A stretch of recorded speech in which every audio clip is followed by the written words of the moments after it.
Wednesday, the San Antonio Spurs were back in action on the road against the New York Knicks in New York City. And by the end of the night, the Spurs played a very close game against the Knicks, but their youth really showed there in crunch time, and they ended up losing this game after having several chances to try to send the game to overtime or try to win it. So, what's up, everyone? This is Paul Garcia, Project Spurs. Let's jump right into this Spurs Knicks game for San Antonio. All right, so as you can see here, it was pretty close throughout most of the night. Aside from early in the first quarter, the Knicks went up by 13 early on, and then the Spurs kind of battled back. They took the lead by 3, and it basically stayed very close all the way down. And like I said earlier, up until crunch time, when both teams went down to the wire. And it was the Knicks, though, that pulled away. There was a possession where the Spurs, I think they were only down by 2.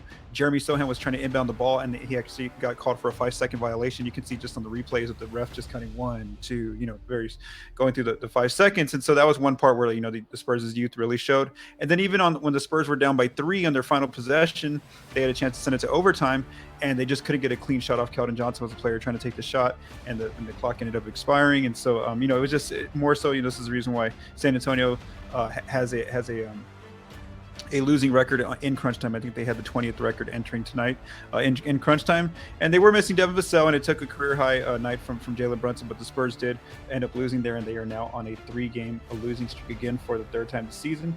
Let's continue with this recap. All right, so let's go through some analysis here. For the Spurs, their leading scorer was Keldon Johnson there with 26 points. He ends up with 10 points in the paint. Also very aggressive, getting to the free throw line with 10 free throw points. He also made 2 threes.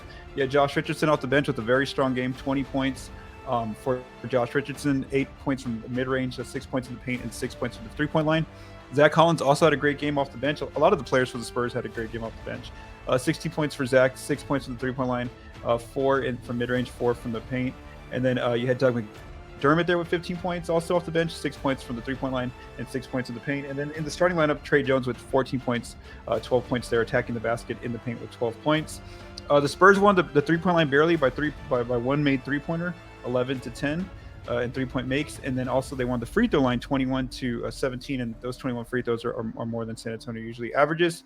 For the Knicks, like I mentioned, it took a career high scoring night for Jalen Brunson for the Knicks to defeat the Spurs. Brunson goes off for 38 points, 18 in the paint, 10 from mid-range, 9 points from the three-point line. Just the kind of shots this guy makes. I mean, he can be covered, and it looks like you have him stopped, and he still gets fadeaway jumpers to go in. Julius Randle there with the Knicks with 25 points, 12 points in the paint for Julius. Emmanuel Quickly with 15 points for the Knicks, 6 points in the paint, and 3 points, and he just made 1-3. And then Quentin Grimes with 14 points, mainly his outside shooting, 9 points from the outside. The Knicks did win the paint by 6 points, and then the mid-range by 4 points. And as you can see here, when we look at the Spurs' shot chart here, again, they're just continuing to do what they've been doing for a long time now. This last ever since December is just attacking the basket. 55% of their shots went toward the basket. It was a tough night for them making shots there. Only 51% that they made. They had a good night shooting the 3 ball, but again, their volume was very low. And then they tied their season best again from mid range with 78% mid range accuracy. You see there for San Antonio, and then of course they had a pretty good night there at the free throw line.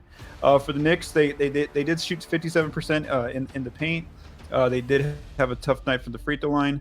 And then as far as other things here, as I'm looking to the shot analysis, there's not too much else. Again, very close game for both teams. Not one team really pulled away in any kind of manner on this night.